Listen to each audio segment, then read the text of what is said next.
Quelle fut la raison de la défection de ces 22 000 dans le livre des Juges 7, 2, 7, 7, 19, 21, 6, 34, 35 et enfin 8, 1, 4.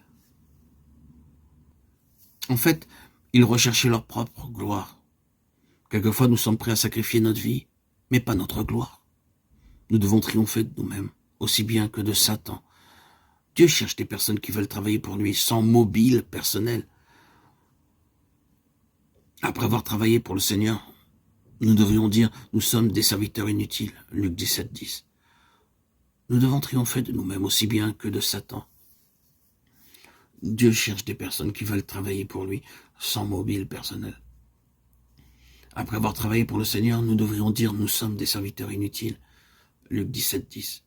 Nous devons oublier combien de champs nous avons labourés, le nombre des brebis que nous avons surveillées. Dieu ne partagera pas sa gloire avec nous si secrètement nous espérons quelque chose pour nous-mêmes, pour nos propres intérêts, notre propre satisfaction ou notre propre plaisir. Cela n'est pas la volonté de Dieu, cela n'est pas de Dieu. Cela est charnel. Nous ferons de toute évidence partie de ceux qui ont été disqualifiés. Il est écrit dans le livre des Juges, ils eurent peur et tremblèrent. Quiconque a de la crainte et manque de courage peut tout aussi bien retourner chez lui.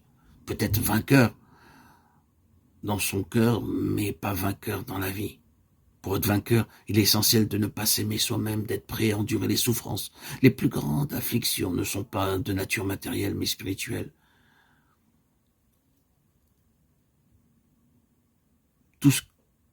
Ceux qui veulent se glorifier,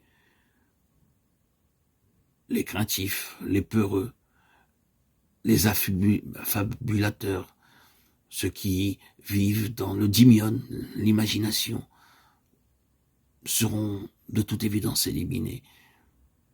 La victoire ne réside pas dans le nombre, mais dans une connaissance intime de Dieu, réelle, profonde, vivante, expérimentale.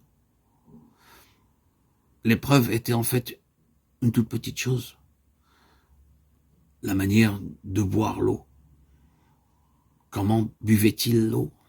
Les petits détails révèlent fréquemment les situations sous leur véritable jour.